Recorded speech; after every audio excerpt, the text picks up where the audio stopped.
welcome to No Instructions. I'm Bob. And I'm Josh. And it's been, how long did you say? Since the 24th of June. Today. That's when it was put out. So about a little less than 2 months. So in case you forgot, we have a podcast called Remember No us? Instructions. With them two dudes? So times are crazy. How Yeah. you doing? Better than I was doing. Yeah. How are you doing? Better than I was doing. Yeah. Yeah. A lot better, actually. It's been a crazy couple of months. Indeed it has. So to kind of fill people in a little bit, obviously COVID is causing lots of problems with lots of people. Unless you're in New Zealand. Well, that's true. That's true. But we've spent a significant amount of this year not in the office. Yeah. Because of that. And also, I think maybe right before or right after last time we recorded, Anthony had another kid. Yeah. So congratulations. Congratulations. Well, that's true. His wife had the baby. He was just there. And so that played into part of it. When we ended up coming back together in the office, he was here for a week, and then didn't come back so that they could have the baby, and then craziness ensued, and we ended up not coming back all to the office together. Long story short, my wife got COVID. She's fine now. And because of that, there was concern that everybody had it, and that Josh's family had it, and a bunch of stuff. And so throughout the past several weeks, we've been completely isolated from people, even isolated from each other. Like my wife and I have been in different bedrooms, and she had a mask on inside the house for weeks at a time and stuff like that. Everybody's good. Everybody's healthy. We're all negative, and we're back in the office. So that's exciting. That was the shortest, most concise way I could put all of that. Because it felt about 1 billion times longer than that. Yep. How much deeper do we want to go? I'm not sure how deep we want to go on I that. think... So when we found out that... we say your wife like it was just her. So the reason I said that is to work against my human nature to pass blame and point fingers. I'm trying very, very hard not to do that. Well, I think that we take can... personal responsibility and stuff. And I can speak for my own household. And I'll speak for mine, since... Fair enough. So, we say that in such a very strange way. Because as we talked about on the podcast, like, we are very concerned about this. We're very concerned about our families. We're very concerned about just the need that people have to want to get out and go hang out with other people and just kind of ignore it or let their frustration or cabin fever kind of get the best of them and just go, you know what? Well, I'm secluded enough long enough. It's enough for me. It's time for me to just be done. And our wives are extremely social people, more so than the two of us. And by miles. Yeah. Yeah. So we as a group, not just our two families, but our close little circle of families, our little bubble, right, that we've tried to operate in within COVID. Our wives, before all this happened, used to have a weekly, like, mom's coffee thing. It was a staple in their schedule. It was something that everybody needed to kind of, fellowship together. And so we talked about that coffee date. And we're like, well, you guys can't go hang out. Like, I'm sorry. Like, you can get on Skype or Zoom. Which, Skype, like, completely missing the boat. That's something else we got to talk about. Yeah, for real. But, Microsoft's like, wait, what Skype again? Who? Come on. So, we talked about having, like, the ladies, like, what that would look like if they all got back together for their weekly coffee date. I was like, well, we have to kind of, within the 4 or 5 or however many families, like, we have to be very open so that we can maintain our little bubble, our force field, that I like to call it. And apparently one of those weeks, the force field was breached by somebody visiting another family member from out of town. I didn't know about it. I don't know if you knew about it. I did not. The girls were cautious up to a certain point, and then they were back to being friends. I know my wife mentioned like getting up and just saying bye and hugging this person that she had just met because they're cordial and they're friends and they're lovely people. And so of the 5 ladies that were at this coffee meeting, my wife, your wife, and then 3 other ladies, everybody except my wife somehow tested positive for COVID.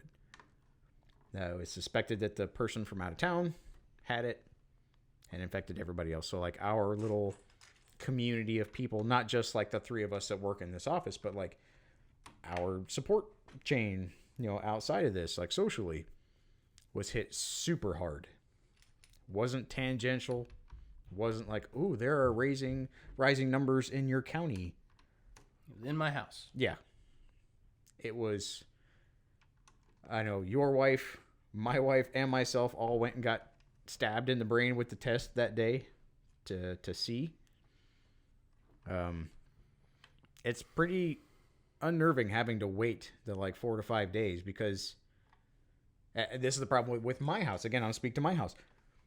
In that time frame between getting tested and receiving results, our 2 families intermingled just like they kind of normally would. And I came over to go to work. I was very cautious. I tried to maintain distance. My wife brought her kids over, so our kids were playing. Your kids were playing with other people. Excuse me, I hit the microphone. And that weird little test period, it didn't fully dawn on me that I assumed because of the force field, like it's either everybody inside the force field has got it or no one has got it. Yeah, me too. And that wasn't the case. Like my wife and I, our test results were negative. Your wife's were positive. Everybody else's were positive. We had in that little bubble a swing of symptoms from completely being laid up, feeling like they were going to die, to, not feeling well, but like managing to, I don't know what the out of town person was. And I'm not sure exactly what your wife's symptoms, but I mean, at the time, like you talk about wanting to pass blame, I super wanted to pass blame. I felt betrayed, not only by like the person who was popping, the bubble, but like my wife and I had some pretty rough conversations about like personal responsibility. And now like, we don't know what this is going to bring about. And this is the reason why we're doing this in the first place. And I remember she felt terrible. Like that, I think that was a sentiment across the board, it was a simple mistake. This wasn't like hey, let's, like, you used to have chicken pox parties. You hear about those back in your kids? Like, this wasn't a thing like, oh, let's go get everybody infected so we can get over with. Like, it was, everybody was wearing masks. Everybody was being reasonably safe. And then at certain points, the discipline lapsed in the smallest kind of way. And that's when it hit. So the day that I heard all that, like, I was upset. And then I went to the place where they were all meeting, and I was sitting out in the parking lot, and there's just like, not a whole bunch, but there's groups of people that are walking in there without masks, like operating like they just don't care. And I went into the place, and I battled with like, do I tell all these people? Like, do I create some mini little scene in this location to where these people's business might be affected? But like, I'm staring at the place where they were all sitting days ago. And I think the people that like don't care about masks, or like it's itchy or it's whatever, like can't put a finger on the reality of what it is. And I'm like, that place, that seat, those seats right there, like that's it. And you're hanging out right here. And if you don't care, then that's on you. But if you think it's this fictitious thing, I'm here to tell you that it's not. Yeah. And so I battled with like my own reaction, even though I wasn't tested positive. I felt cheated. I felt that, we were doing everything we could, and then other people weren't as serious about it, and then it became real. And I'm like, well, yeah, because it's real. And so I haven't had much to say on social media, like on that end. So I haven't been on social media for probably the 2 months, because I don't know what to say. that already hasn't been said to people. I don't want to make people feel worse about a situation. But I want people to know. I want people to know that this is not some fake thing. And I don't know. I struggled pretty hard with that on top of a bunch of other things that maybe we'll get into. But I'm glad that Jenny is better. I'm glad she's feeling better. Yeah, me too. I mean, we were really blessed in that she didn't have any major symptoms. She had some mild kind of chest burning and some things like that. Not painful, but just like odd sensations that she was not used to feeling. And but she didn't have any like trouble breathing, nothing like that. But I think the biggest thing for us, the biggest odd, I want to say symptom. It wasn't really a symptom, but the condition was this weird social. I had a word for it before, and I can't remember what it was now. But it's like this. There's like a social cost to it. Mm-hmm. And because in that time, like you're talking about, between when they had the interaction that caused all this to when we realized that somebody was sick, in that week or 8 days or whatever it had been, our daughter went to gymnastics. We picked up other kids from gymnastics and brought them back to our neighborhood. So we had interactions with at least 3 other families with kids in that week time period. Well, and your family. Mm-hmm. And so once you get tested, even the threat of it being positive, you immediately start thinking of all the people that you've probably infected. Whether you even know if you're contagious or not, whether you know if you have it or not. We had seen my parents the day before. They're in their 70s. Both very healthy, but both very, very aware of the danger, and have been staying at arm's distance. Like, they would drive up and sit in their car, and we would talk to them from the house. Like, and they had come up and sat on our gazebo and had lunch with us a few feet away. And your mom is adorable, by the way, because she goes, "I get it. We're old." Like it made me laugh amongst all this when I didn't think that I could. But so I mean, there's just this flood of guilt, I guess, around like, oh no, what if we were the conduit? Which was my entire worry this whole time, from the very beginning of all this stuff. That's been the thing that I've been worried about. What if we are the reason somebody else gets sick? And that's why I've been so, probably militant about the things that we do and the things that we don't do. It's just a concern of mine. I just don't want that on my conscience, and I don't want anybody else to get hurt.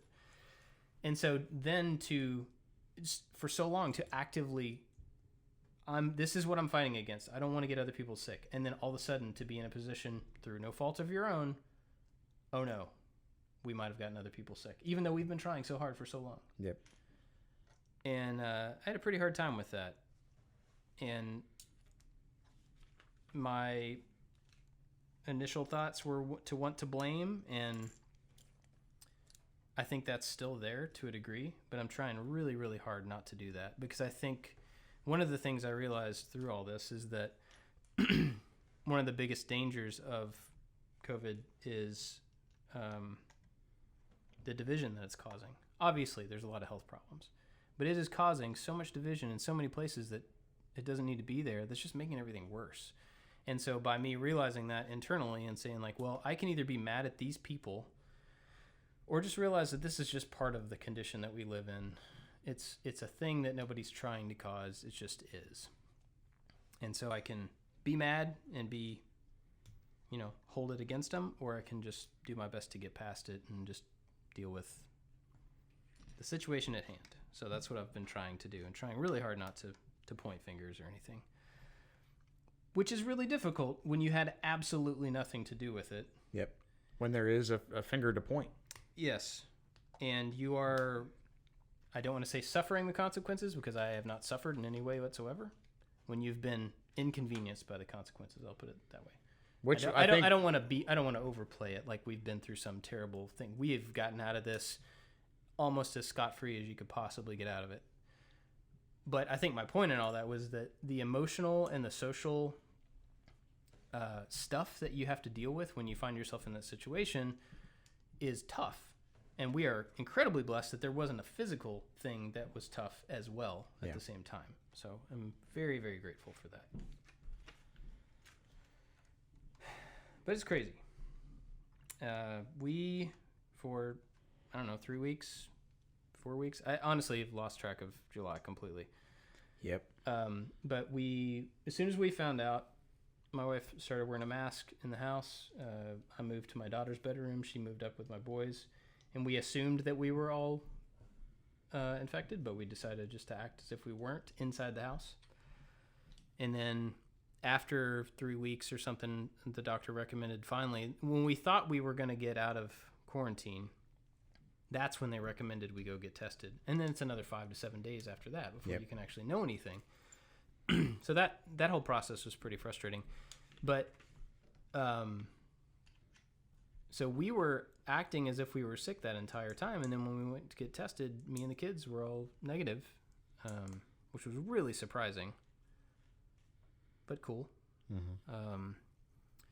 And then, with Jenny, it was like the health department checks on you every day. You have to check in with them and tell them temperatures of everybody in the house. You have to tell them if there's any symptom change for anybody. They check to make sure you're not going out of the house. They give you recommendations on how long you have to isolate within the house, how long you have to quarantine within the world. And then our doctors are saying different things. And that was really irritating. Yeah. Because it's like you both probably know what you're talking about. You're both taking guidance from the CDC, but you're telling us different things. And I just want this to be over with. I want to see my wife's face, not behind a mask. I want to have dinner at the same table because that's something we've done our entire life as a family is dinner at the table. Yep. And one of the emotional kind of hard things about this, and it's not that big of a deal in the long run, but the first night of all this stuff, we knew that, she's wearing a mask. She's in her room, in our bathroom only, without the mask. And so the rest of the time she was either trying to be outside or she still cooked our meals, which was awesome. But basically she didn't go anywhere else in the house. Every night since our kids were born, every kid throughout the years, everybody ends up in one room. We will usually read devotion together as a family. We always pray together as a family. We always talk for a few minutes and everybody goes to bed. And that's bedtime. It always has been. My oldest is getting pretty old, but that's still what we do for bedtime. So the first night of all this, we were sitting on the couch while the kids are upstairs brushing their teeth, and I started crying. And I was just like, this is a moment in time where stuff that we've always done, I'm not crying now, my throat is just really dry.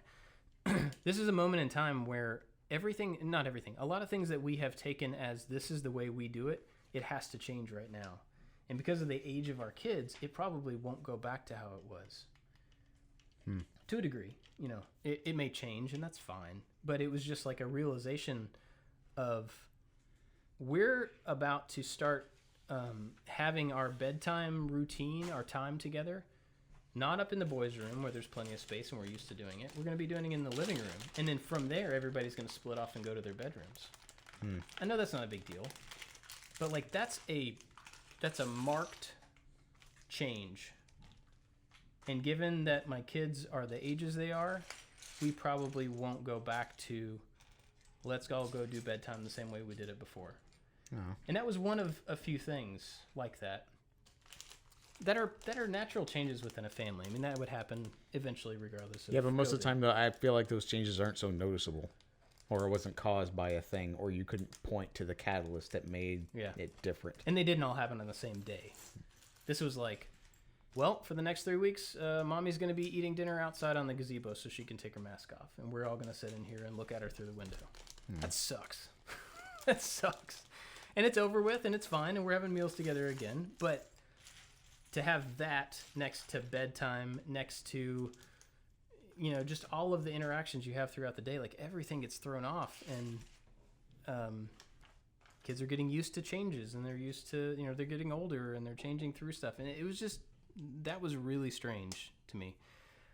Another part of the social thing that was really weird was when you talk to the health department, they ask you about everybody that you've been in touch with, you've interacted with in the time of being infected to when you get tested or get isolated or whatever. And they want you to give them names and phone numbers so that they can contact trace to those people. I get that. But there's a weird I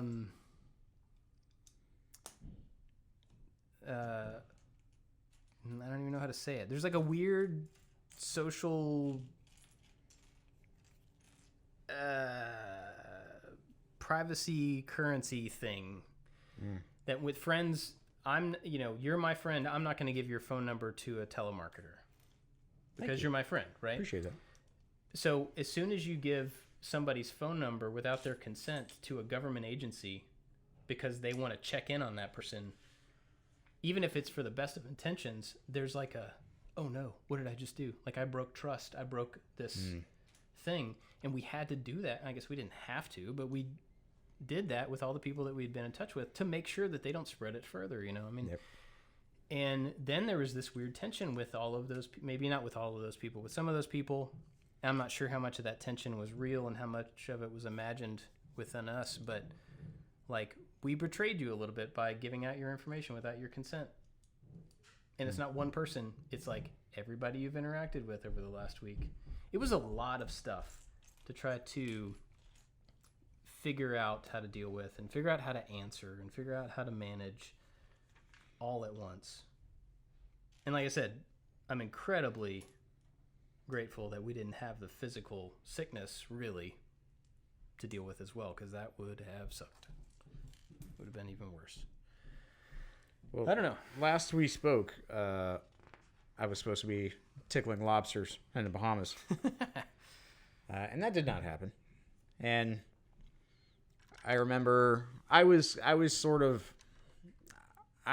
uncomfortable on a very low level with having to go through the Orlando airport by driving down to Florida, because Florida, oh man, I still consider myself a Floridian, and it's almost despicable how much people just don't care, and it's running rampant, and the daily rates of people getting infected are ridiculously high, and it doesn't seem like anybody's doing anything about it.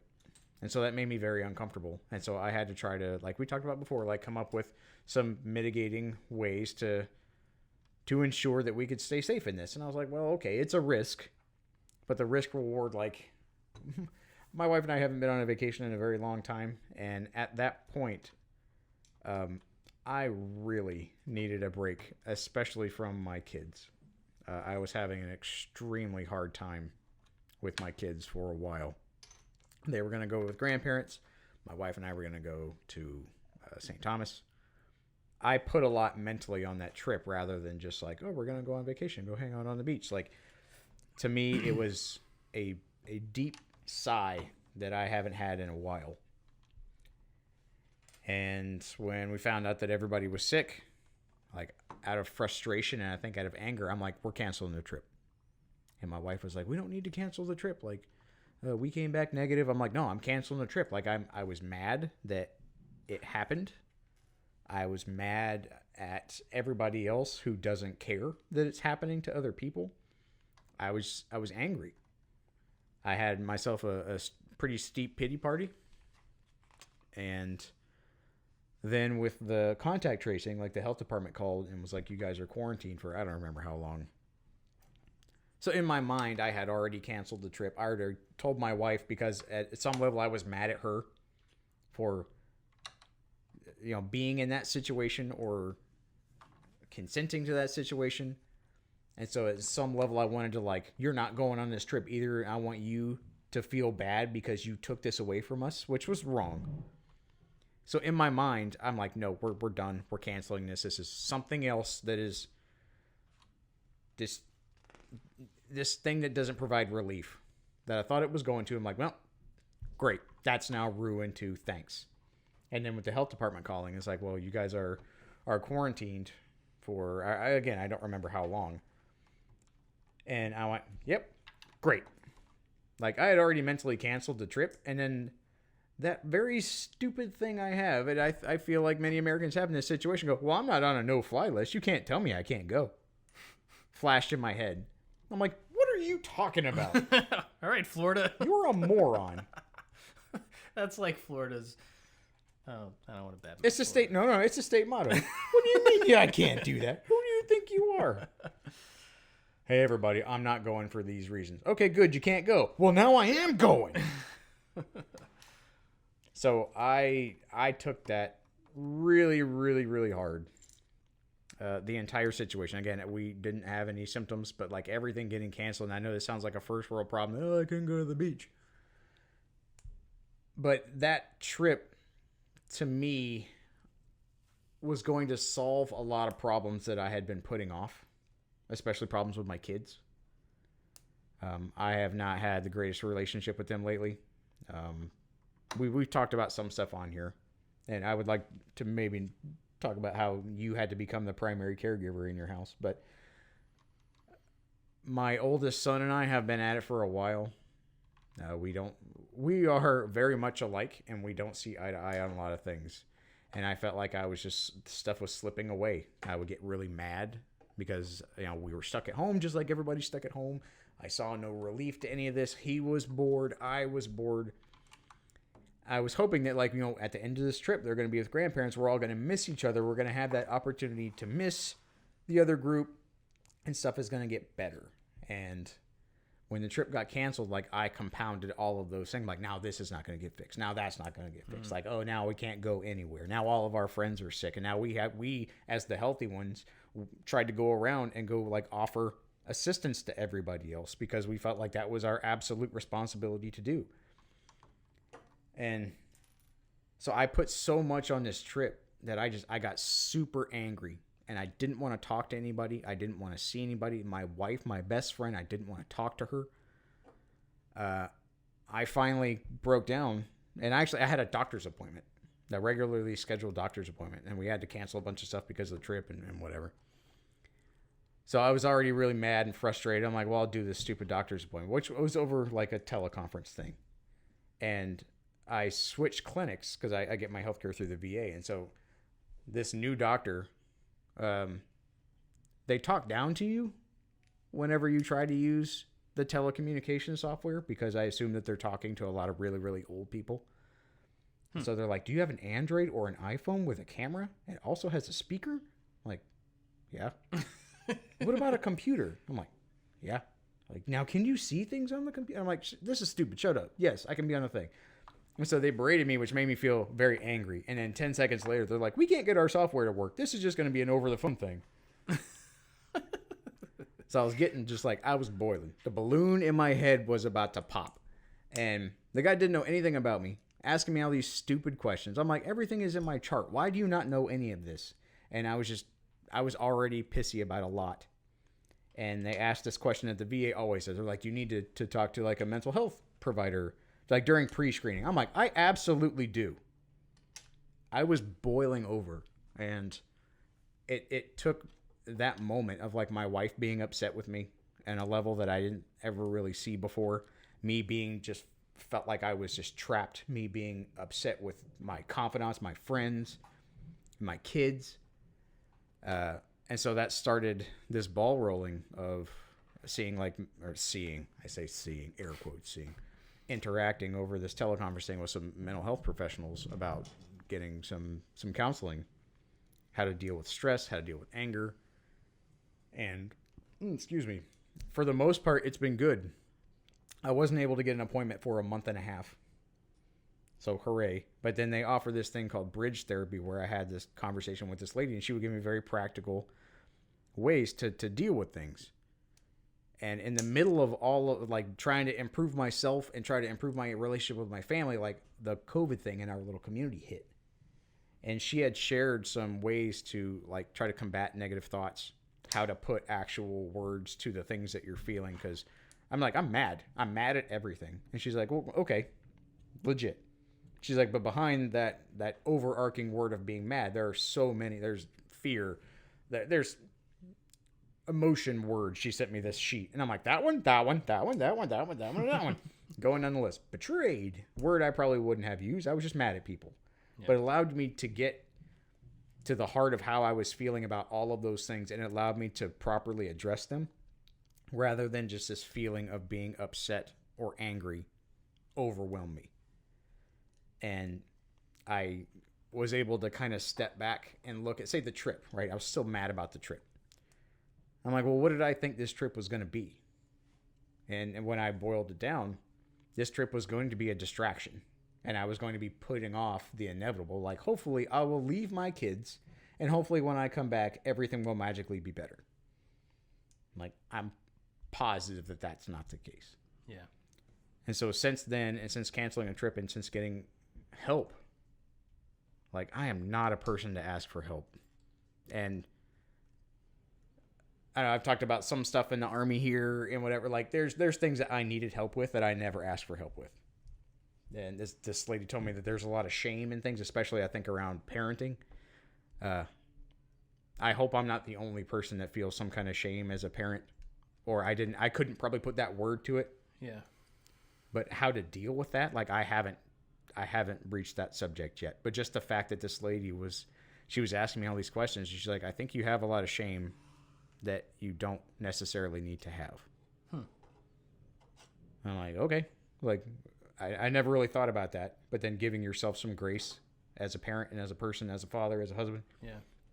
I wasn't doing any of those things, and I'm still probably not doing those things, but I'm trying to improve. Well, it's interesting because I don't think that well, obviously you didn't, but I don't think most people realize that they should give themselves grace with that stuff. So you can't do it until you realize that you should. Until a perfect stranger. I mean? Yeah. Like, my wife is amazing. And she can say the nicest things. She can say the most reaffirming, like, you're doing a good job. Like, everything is okay. And I look at her in her beautiful little face, and I go, I don't believe you. Like, I don't feel what you're seeing. Like, I don't agree with what you're saying. I feel like I am doing harm. And so this entire time in COVID, like, being around the kids, and I know that a lot of parents are around their kids more than they ever have been. And I'm sure I'm not the only person that feels like on some level they're doing harm to their kids. And the lady first, when I mentioned that, she goes, do you read to your kids? I'm like, books? She's yeah. Like, do you like read to your kids? I'm like, yeah, I read to my kids. Just, do you hug your kids? I'm like, yes. She goes, do you realize how many kids in the world don't have those two basic things that you just thought were like, duh, of course I do. Yeah. She goes, that in itself you should be proud of. Just everything else you can improve. But you have to start from a place of like, what are you doing right? And I couldn't name anything I was doing right. I look so far down into the future as like this little moment right here or this little moment right here. You're going to be a serial killer because of this little moment right here. And trying to do all those things, like I'm not in the right headspace to think clearly. I'm mad, I'm frustrated, I'm sad, I'm betrayed, all those words like on the list. Which I will link in the description of the show because it was extremely helpful. Sorry, back up. But then as I start to kind of feel better about, like, I'm getting help. That you couldn't get an appointment until so off into the future finally rolls around. So I have this appointment. The bridge therapy lady with all the practical things, like, I don't see her anymore. That was the longest relationship I had with anybody in the medical community, like, ever. And it was 4 appointments. Gosh. So I go to see this actual, like, who I think is my actual, like, therapist or counselor or whatever. And so she asked me these questions. And this is the 4th person, because they do, like, these pre-screening questionnaires where they go into, like, things in your past. And so I'm, like, melting in this emotional just ball of disgusting crying goo to 4 or 5 different people because they all have to ask the same questions.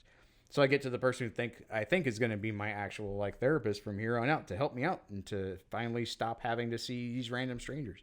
And she's like, "Oh no, I'm just the person that, you know, if you want medication, then you talk to me.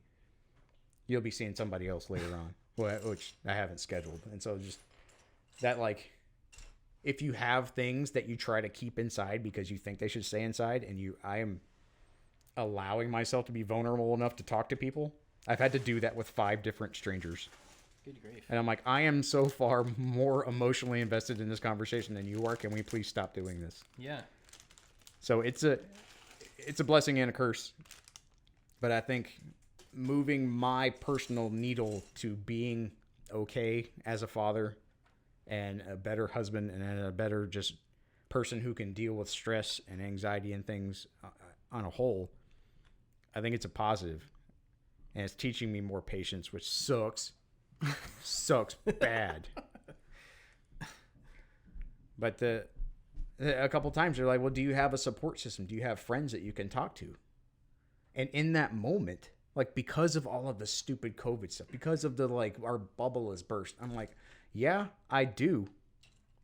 But, like, everybody has got their own stuff going on right now. And I'm upset with a lot of people that I want to openly hug and embrace. Like, I'm upset with them. And I know it's going to pass. It has passed for me because one of those things was, like, in the combating negative thoughts, one of them was, like, labeling and name calling. Because the like, lack of better term, that outbreak monkey in this little group of people that we have, like, I blame that person wholeheartedly. I was angry at that person.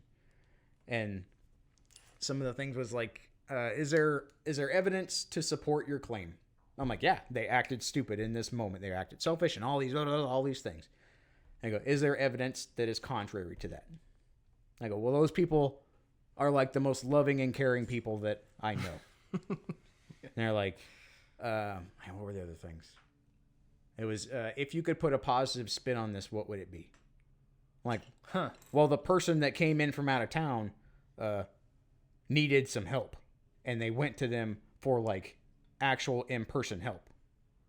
And so, and I'm, like, repeating this back to myself in this, like, pissy, angry attitude. And I'm like, they're, like, the kindest, most selfless people I've ever met that did nothing but want to help somebody out of the kindness of their godly hearts.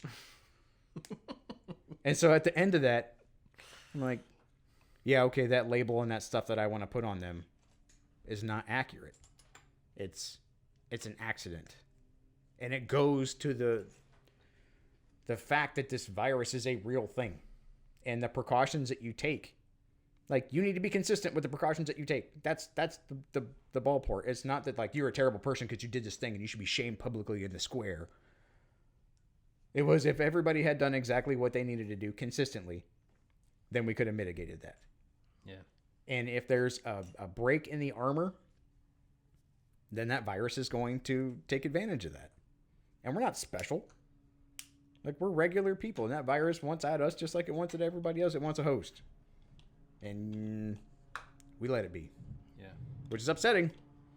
But it is not, that person is not a terrible person. There's nothing further from the truth about those people. Right. There's nothing malicious about right. the scenario. It's just... It was a lapse in judgment. Yeah. And I am extremely thankful that lapse in judgment stayed at the level that it was. But how did you do as the primary caregiver? Well, I don't know that I was the primary caregiver. I would say I was, there were certain things that I did more of, of just like around the house type stuff. And I mean, I don't know that I did more. I think Jenny just had to do less. You know what I mean? Okay. I don't know if that makes any sense, but it's like, I guess the math there doesn't make sense, but I don't feel like I was like, okay, now I'm cooking all the meals and I'm doing this and I'm doing this and I'm doing this. It was like, well, I just have to do those things that I've been doing with my team member. I have to do them by myself now. You're just picking up slack. Yeah. Yeah. So I don't want to act like it was like I had a huge amount of extra to do. I had some extra to do, But I think the big thing for me was that since they couldn't be, physically close to her, they couldn't hug on her, they couldn't give her a hug goodnight and a kiss and stuff like that. The distance there was compounded on them, and it came out on me. So they were a lot more just physically attached and near to me than they typically are, which is not a bad thing, but there's 4 of them. So it's a lot, Pack of wolves. Yeah, it's not like that was bad, but it does make it difficult to, have space to yourself or you get all the things done you need to do if there's kids just like, I need attention too. I'm like, yeah, I get it. And I need attention too, and I need attention too, and I need attention too. You know what I mean? Yep. So there was that, but that's absolutely not worth complaining about. That my kids actually want to be around me. I'll take that. Well, I don't think it's something to frame like that. That for me was extremely overwhelming, and how to try to balance, like, everybody needs individual attention when you can't go out and do anything. I think that's a skill. And if that was not overwhelming, then you're doing something right. Or if you were able to manage that, then kudos to you. Yeah, I would say there were moments of it where it absolutely was overwhelming, but I think it was just a really stressful couple of weeks, few weeks in general.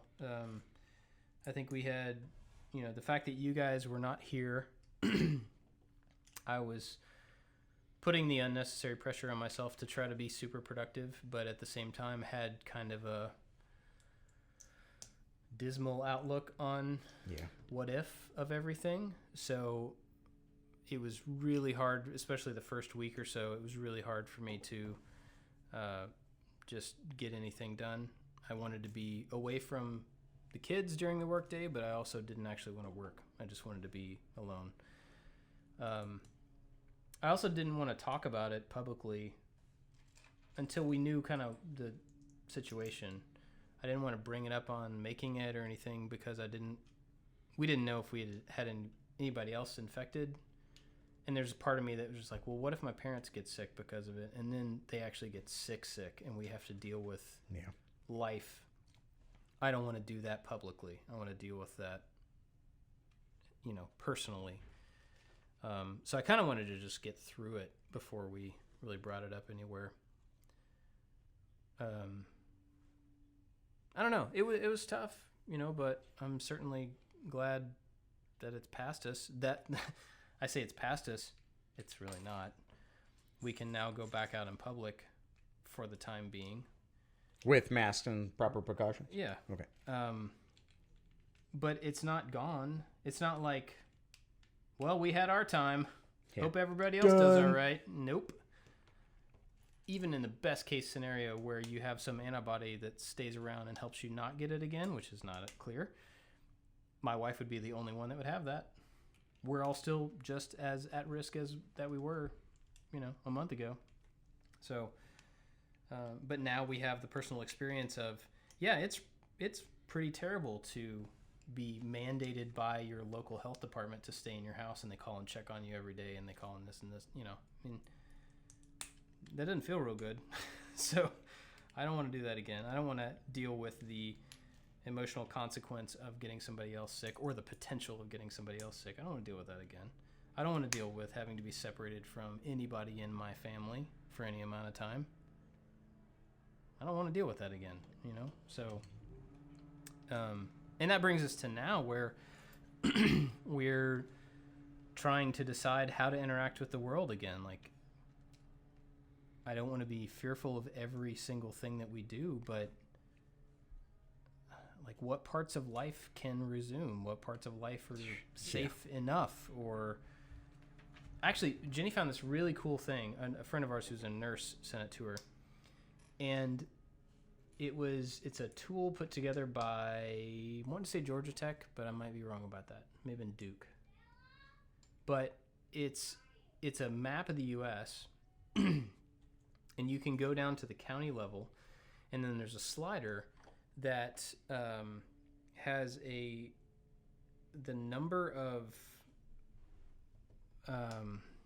it's a group size slider, so it goes from like 10 to 100 or something, And as you change the group size slider, it tells you the percentage of risk or the percentage of those people in your county that probably are infected. And so it kind of gives you a risk management tool to say, like, well, I'm going to a group of 100 people. What is the potential, like, percentage that I'm going to get it? And it is eye-opening. Because I put in our county a group of 100 people just to see, and it was like 93%. Whoa. Dang. And then you put in a group of 10, and it was like 13%. Like, okay, now I'm beginning to understand why they have the conditions put in place that they're talking about. You need to send me that. We can put that in the show notes for people. Yeah, I'll see if I can find it again. You know, and obviously that is a theoretical, statistical kind of thing that doesn't guarantee anything, but it helps you at least have some perspective on the interactions. Person-to-person interactions are not as dangerous as it might feel given the right conditions. But putting yourself in a position to be like, you know, we want the kids to play soccer again, but like a soccer field is full of huffing and puffing kids and all of their parents and all of their grandparents and all of the multiple games passing each other, getting in and out of the field. Like, that's a minefield. It makes no sense. And I want my kids to play. I want to do that again. But seeing a tool like that to give you some perspective on what the percentage of risk there, pretty eye-opening. So now we're dealing with that, and we're dealing with, you know, how do we do, like, our kids want to have sleepovers with their friends, and, you know, how much do we know about those people? What kind of precautions are those people taking? How much of the world do those people interact with? Yep. And then how do you talk to the parents or the other kid about that in a realistic way that doesn't sound judgmental? I have found basically blunt honesty. Basically, we got to last night. We were talking about this one particular sleepover for my daughter that is with a friend that there's not going to be very many people there. We just don't know the family that well and stuff. And basically, I just got to a point with Jenny. I was like, we need to be willing to say, I don't know. It's okay to go to talk to another adult and be like, I don't know if this is okay for our kids. And it has nothing to do with you. It has nothing to do with the kid. It has nothing to do with... We're in just a thing where the information changes every single day, and the amount of risk changes every single day. And I want everybody to be healthy, and I just don't know what to do here. Yeah. Because I think at least for us, it feels like we need to have a justification for things. And saying I don't know to any of these situations, these potential events or whatever, it acknowledges the potential for risk without being judgmental and without being like, I'm just staying at home forever and not doing anything. You're a disgusting Uggo full of all kinds of virus because look at you. Yeah. Like, it doesn't do that. It's not that. It's just like, I don't know the best way to handle this. And so I'm going to err on the side of keeping everybody okay. Yep. You know? And I think that needs to be all right. It needs to be okay for somebody to hear. It needs to be okay for somebody to be able to say to another person and not still feel guilty. So that's kind of where we're at with moving ahead and like risk management, at least for today. Well, we face the same thing. And I have to be that person to my wife. Not that like, oh, you messed up one time, so now I'm going to badger you. But she had to go do something when everybody tested. Jenny came back, tested negative. We came back to work for this project that we were doing that was on timeline. My wife had a class. She's a breastfeeding support class that she was going to teach. And it's all safe, but she had to go teach this class. It's like, well, the kids have to go somewhere. She's like, our friend blank is going to watch the kids. I'm going to take them over to their house. I'm like, hold on. We need to have this conversation. Where have they been? Have they been doing these things? Have they been doing this? Have they been in contact with this? And she's like, yes, everything is fine. And I'm like, I need you to reiterate to me these things. Have they had people from out of town come and stay with them? She's like, I don't know. I'll ask. And so she asked, and the lady came back. She's like, oh, yeah, we had some people come stay last week. I'm like, burnt. Nope. The answer is no. Yeah. Like, and I am a statistic-minded person. But at the same time, there is a level of risk. Likely, extremely unlikely. You know, it's on a spectrum. And then there is the severity of that risk. mild, nothing too extreme. Everything now with coronavirus, because it is so real to me, is bumped up a level. So the likelihood of something happening could be very, very low. But my severity is already increased. So my default no is much quicker. Yeah. And I have to be cautious of that because, like I said, you don't want to ostracize people, but I'm not looking out for people. I'm looking out for my people. And I know that my people are probably going to get mad about some things. And then when they calm down, I think they're going to realize why I said no. And then, especially because it's been so real for us and we want to try to convey to other people, it's not that you're going to walk outside and get the Rona. But it's real. If you need people to go like, oh yeah, I know people who got it. You're listening right now. So my risk mitigation and acceptance procedures are different. Yeah. And I think that my wife understands that, and that I believe hers are the same. And I'm missing a piece, I think. Which is a terrible thing to say, but I do think that a lot of people, and myself included, before all of this, even if you believe it, even if you take it seriously, there's still this disconnect between, I don't know anybody that's had to deal with this. Only people on the news have to deal with this. Only people in other countries have to deal with this. And we are that other country right now, by the way. We are those people that you know now. Now, the flip side of that is somebody could say like, well, yeah, now I know that Bob's wife had this thing, but she's fine. She didn't even get sick. I will counter that with, Bob, and you know that his wife got sick and she's okay. Bob also has a friend who is a nurse in Atlanta, and she lost a friend of hers who's a nurse yesterday from COVID, working in a COVID unit. So it is serious whether the people that you know that have it have symptoms or mild symptoms or no symptoms or don't even know they have it or whatever. It still will kill young, healthy people. Yep. So Mark Rober had it. I just learned that from the video I saw yesterday. Mark Rober came out in his shark suit, whatever video that he had. He came tested positive. And to mirror the things you talked about with your wife, like he was sitting outside and was playing games with his kid through a window using a laser pointer because they couldn't touch each other. Yeah. But I think the danger in somebody not having symptoms is that people don't think it's serious. Yeah. It may be real. It may give you chest pains or it may make you cough a little bit, but it's not really that serious. And that is absolutely not true. Yeah, and for the 4 out of the 5 people, it was extremely different from person to person. And there's no telling that if you and I right now were to drink a whole cup of coronavirus, that we would have the same symptoms, that we would react differently. Like it's not just like, ooh, I'm allergic to kitty cats and you are not. So if there was a kitty cat, it would affect me. Like, you don't know how your body will react to this thing that is brand new. Yeah. And so it's I'll accept the risk of getting sick. Like, getting sick is a loaded term that is based on personal ignorance or just blind pride. You don't know what it's going to do. And you don't know what it's going to do to others. And so people are like, put on a mask. You're helping someone else. Like, hooray! Americans are not that altruistic. You need to make it selfish. Like, put on a mask so you don't get sick. Because you can. And you had mentioned that your wife was walking outside with a mask and somebody like nonchalant and passive aggressive was giving her grief about it. Like, how stupid is that person? You don't know. You're making assumptions based on zero information, zero statistics. You're making it up. And then when people die, like you said, I'm sure I'm not the only person that's seen on social media where like, here's a person that's like, coronavirus is dumb, this is stupid, and then going partying, and then an obituary picture. Yeah.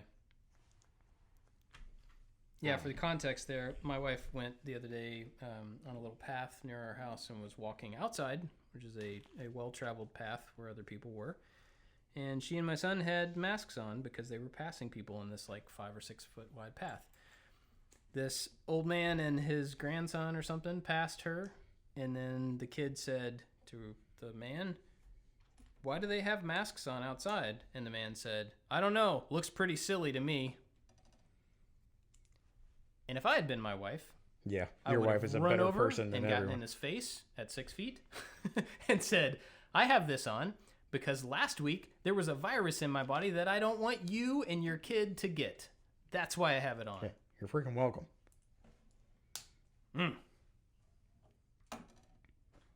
Yeah. But she didn't do that because she's nice. You know. So with all of this, Anthony, how long have we been talking? 5? Yeah. 55 hours. Got it. Feels like it. Yeah. This is like 2 months of goings on and this is bottled up like, aggression that we've been able to have in about 55 minutes. This is top of the stack, too. Yeah. To be honest. What were you going to say? This virus sucks. This virus sucks, and it sucks personally. It doesn't stop sucking just because you have a negative, or even if you have a negative test. I got a negative test, and I still felt like I had it. I still felt like I could get everyone sick. I didn't want to do anything because of that fear that I would somehow get somebody sick, and I knew I didn't have it. But I had to assume that a lot of people did. Yeah. But I guess for me personally, like with the going to talk to somebody, everybody is feeling stress right now. Like besides virus stuff, so many people are out of work. The Postal Service is about to get shut down. People don't know how to vote. Like the whole world seems like it's crumbling right now. And with that, from personal experience, I have to tell you to put the phone down. Go put that phone down. And as difficult as it may be, like go take a single step to do something productive. You talked about wanting to get away from your kids and take a break and like come down and do some work, but then not feeling motivated to do work. I haven't done a single thing. I have a motorcycle that I was like 89 to 90% finished with, and I stare at it and I feel nothing. And that feeling had been around for such a long time that the thing that usually gives me joy or gives me self-fulfillment, I had zero interest in doing. And it was a dangerous place to be. And so if you're feeling those ways, especially right now when a lot of people may be out of work, or your work looks different, or you're at home, or you just are so overwhelmed with the doom that seems to be happening outside, I was recommended some breathing techniques that it sounds really silly, but it actually kind of helped. You know, a lot of people talking about meditating or having a time to pray.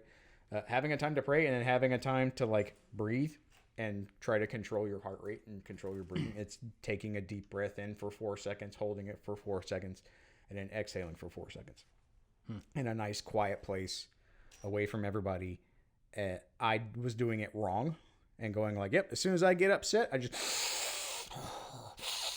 And so I look like an idiot sitting at my dinner table while my kids are screaming, and I'm just like holding my breath really hard. And they're like, what's wrong with that guy? But it's in the morning before points that you know that are really contentious, like dinner time sometimes. Trying to control yourself, because I wasn't able to recognize when I was already deep into being angry. Matt and Destin on No Dumb Questions had an episode recently about what makes them angry. And it was right in the middle of me going through all this. And the helpful lady that I talked to had raised these questions. She goes, what does it look like when you're mad at like a 10 on your thermometer? Like, what does that look like? And I'm like, oh my God. I'm mad, I'm screaming, and I get really depressed, and I want to retreat away from people. And she's like, okay, well, what does a 1 look like? I'm like, snarky sarcasm. Because I'm passive aggressive. That's what I do. She's like, what is a 3? I'm like, I don't know. She goes, and that is common with a lot of people. It's that you may not realize when you're getting mad or when you are getting really anxious until you're deep into it, and then you feel overwhelmed. And so by starting like the breathing techniques, or starting out from like a proper calm, physically, mentally state, you're able to realize when you are starting to get upset.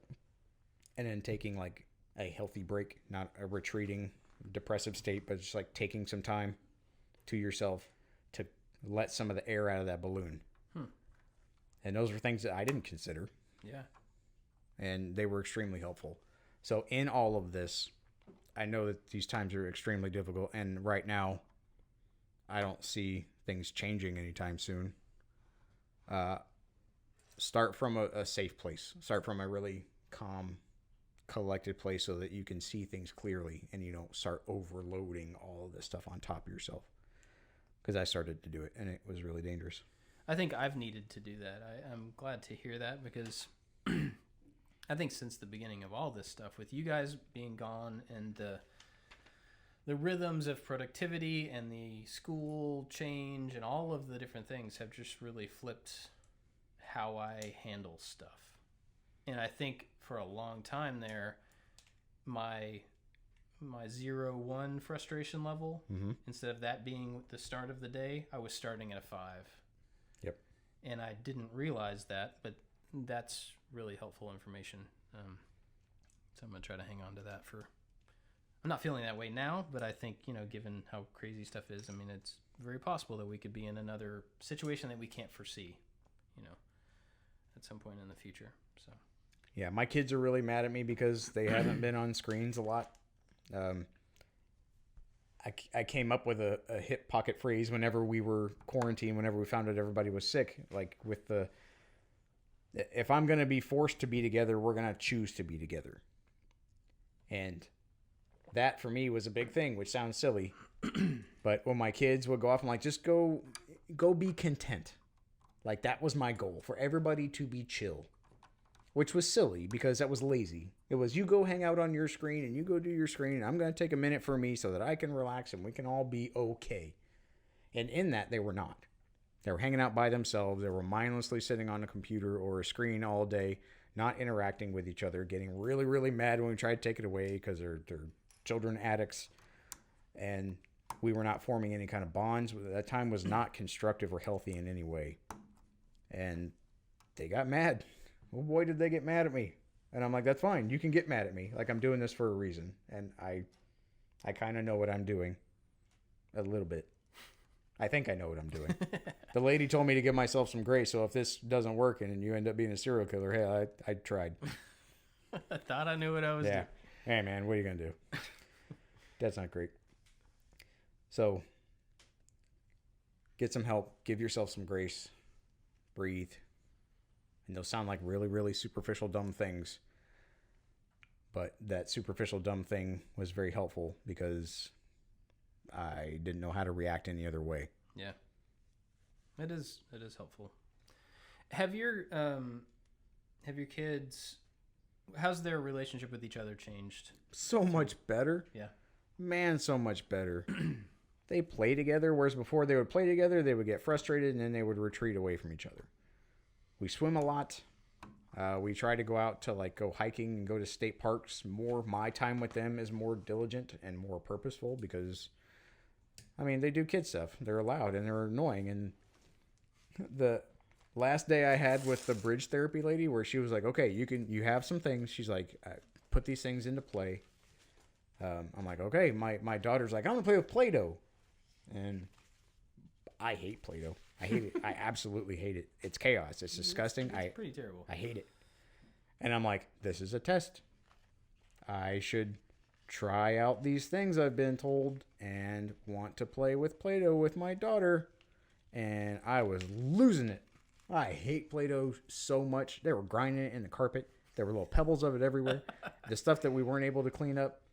Like, my wife was doing something, and I was we were painting on the table, which is just chaos. Everything is chaos, and I don't do well with chaos. I like to make it orderly. She came in. She was like, oh, boy, look at you. I'm like, I'm doing well. We are having fun. I am making memories with my children. She's like, you need some help? I'm like, please, dear God, take this from me. I was holding on to a scolding hot pan. She's like, let me help clean up with that. I'm like, thank you. And I ran away. But then I ran away, calmed myself down, came back, and everything was fine. But it's not easy. It's not easy to ask for help. It's not easy to receive help. And I know I need it. And if anything, I'm glad that I'm taking these steps to finally get it. Yeah. As much as it sucks for you to have gotten to a point to where you didn't know what to do, the fact that drove you towards something that is making a positive impact, that will probably be a long-term positive impact on just how you feel. That's awesome, because that's only going to have positive effects downstream into your marriage and into your, the way your relationship with your kids and stuff like that. So I'm really glad that it got to that. I hate that it had to get there, but I'm glad that it got to that for you. That's really cool. My throat. Well, is there anything else we want to talk through in this episode? Because I think next one we should find something very fun and very nerdy and very something-y to talk about. Something-y. That's the title. That's something very something-y. Extremely something-y. But is there anything else like? I think we should do a live show. Okay. Anthony mentioned that earlier, and I think it would be a good idea. We just hit 3 million subscribers, so that's cool. That is pretty cool. We are kind of getting back into our groove when we've been very, very quiet for a while. And by this episode, we needed to be quiet for a while. So, what do you think about doing a live episode where we can just talk to people about stuff? Sure. Nah, man, that's a stupid idea. Yeah, sure. I think there's a whole nother episode right there in my answer. Yep. Maybe we can have that episode. Okay. At some point, but yes. I don't know. We'll talk about something fun and silly. We could do it. Are we getting the Razor Crest? When's the Razor Crest? The Razor Crest, I believe, has shipped. Ooh. I believe. If not, it's about to. Razor Crest is a Mandalorian ship that Bob got 2 of so that we can play with them. Yes. I am putting together. Oh yeah, what are you building?